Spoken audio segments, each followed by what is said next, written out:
Welcome to Global Truth with Dr. Nasir Baig. On Sunday, June 28th, Elon Musk celebrated his 55th birthday. For most billionaires, a birthday is a private affair. A yacht in the Mediterranean, a quiet dinner with tech elites. But the world's richest man spent his day doing something very different. He was at his keyboard, breathlessly promoting a movie called Citizen Vigilante. Now, you would be forgiven if you haven't heard of it. It's a low-budget thriller directed by Uwe Boll, a German filmmaker frequently unironically crowned by critics as the world's worst director. But this wasn't just another poorly acted B-movie. This was 90 minutes of unabashed far-right political propaganda. And Elon Musk didn't just tweet a recommendation, he uploaded the entire film directly to X, bypassing traditional distribution networks to give his 240 million followers completely free access. For 48 hours, a film effectively banned in Germany for inciting violence against immigrants became the centerpiece of a global social media, skyrocketing to number 2 on the Apple TV charts because of a billionaire's whim.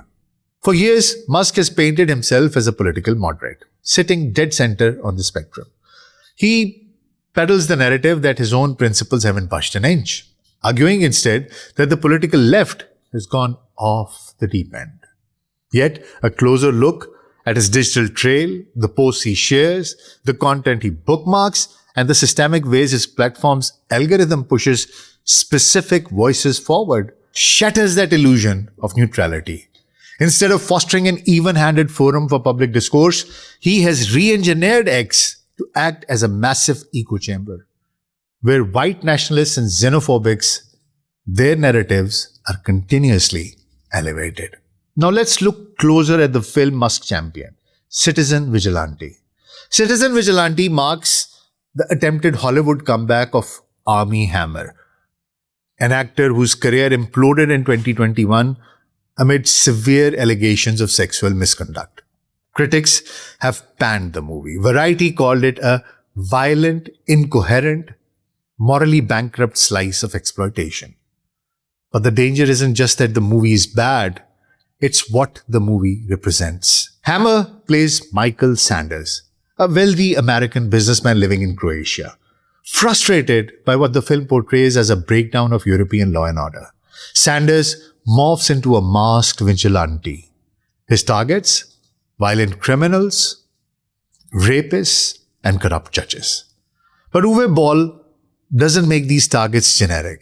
The vast majority of the criminals depicted are Muslim, brown-skinned immigrants. The narrative systematically vilifies non-white immigrant communities, painting them as inherently aggressive and lawless. Meanwhile, it frames lawless street justice by white characters as a noble, vital, and even courageous duty. The script itself is a vehicle for extremist talking points, with characters explicitly declaring that foreign arrivals carry a regressive, primitive culture that is actively causing Western society to crumble and decay.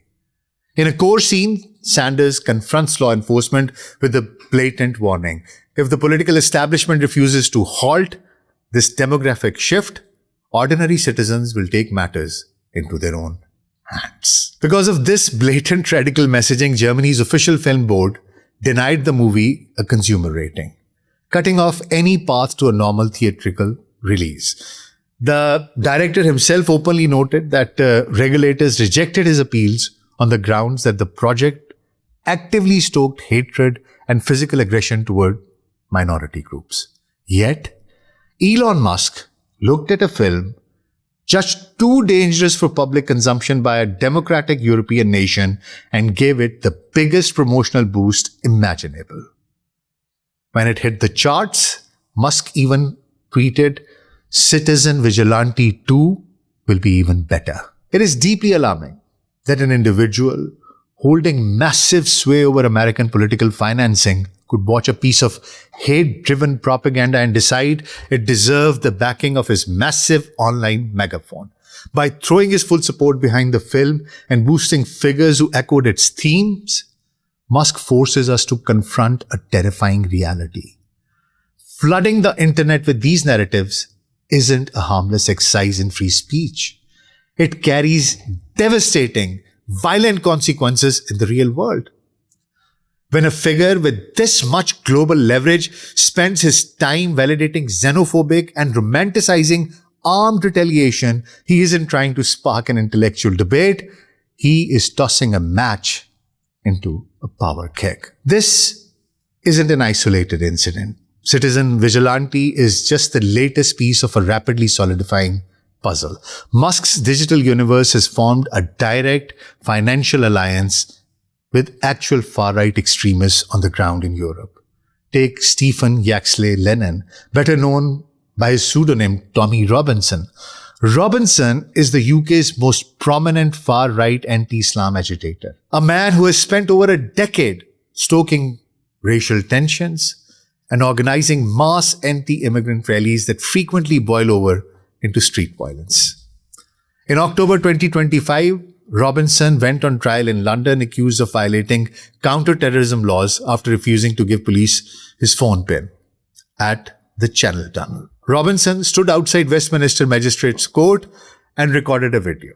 He told his followers, "Thankfully, I haven't had to beg for donations today because Elon Musk has picked up the legal bill for this absolute state persecution." Let it sink in. The richest man on earth is personally funding the legal defense of a convicted far-right extremist. But it goes deeper than money. Musk has integrated himself directly into Robinson's political theater. During a massive, highly volatile anti-immigrant rally organized by Robinson in London, Musk appeared live via video link. He looked out at a crowd of tens of thousands of fired-up nationalists and told them, "Whether you choose violence or not, violence is coming to you." This is the psychological playbook of radicalization. You tell a dominant group they are under existential threat. You fund their agitators. You broadcast movies showing them taking up arms. And you tell them that violence is inevitable. It is self-fulfilling prophecy orchestrated at the highest levels of global tech wealth. The deep irony of Elon Musk's crusade against immigration is that Musk himself is an immigrant. Born in South Africa, he moved to Canada and eventually migrated to the United States, where he built his empire. He's beneficiary of the very global mobility he now seeks to deny to others. But for Musk, rules are for the working class. He operates in a stratosphere where national borders are merely lines on a map for his rockets to cross. Economists project that Musk is on track to become the world's very first trillionaire. And with that kind of wealth comes a terrifying level of political capture. We are looking at a man on the verge of accumulating historical levels of wealth, already occupying a deeply influential position within the current Trump administration. As one of the political establishment's most prolific financial backers, his leverage over government policy is staggering. The glaring hypocrisy, of course, is that a man who is himself a product of international migration is actively weaponizing his platform to fuel anti-migrant hysteria. He commands the ultimate tool of cultural manipulation, an unparalleled social media engine capable of shaping public opinion on a global scale. This raises a deeply unsettling question. How do you restrain an unaccountable oligarch when traditional frameworks of ethics and self-policing have completely evaporated? Are our legal frameworks, legislative bodies, or international treaties equipped to handle billionaires who operate entirely outside established moral norms? If these unchecked figures are allowed to continue down this path without intervention, we are hurtling down an incredibly perilous future for minority and displaced populations throughout Europe. And not just Europe, the entire Western world. Historically, we relied on corporate governance, board of directors, and shareholders. But Musk structured the buyout of Twitter to make it a private fiefdom. He answers to no board. We used to rely on market forces, but Musk's wealth is insulated by government defense contracts through SpaceX and subsidies through Tesla. And what about national legislations? Europe is trying. The European Union's Digital Services Act allows for massive fines against platforms that fail to curb hate speech and illegal content. But as we saw with the 48-hour broadcast of Citizen Vigilante, Musk moves faster than bureaucracy. By the time a regulatory body issues a warning or files a lawsuit, the content has already been viewed hundreds of millions of times. The cultural damage is already done. The fire has already spread. If we do not find a way to break up these digital monopolies, if we do not enact international legislations that strips platform immunity when owners deliberately amplify hate speech, we are staring down the barrel of one of the most dangerous eras for minority and immigrant communities in modern history. Elon Musk isn't just testing the boundaries of free speech. He is normalizing vigilante violence from the comfort of his private jet. And if the West doesn't wake up to the threat of oligarch radicalization, the fictional collapse depicted in Citizen Vigilante won't be a B-movie plot anymore. It will be our reality. This is how dangerous it is. Thanks for listening to The Global Truth. If you found this episode vital, share it while we still have platforms to do so.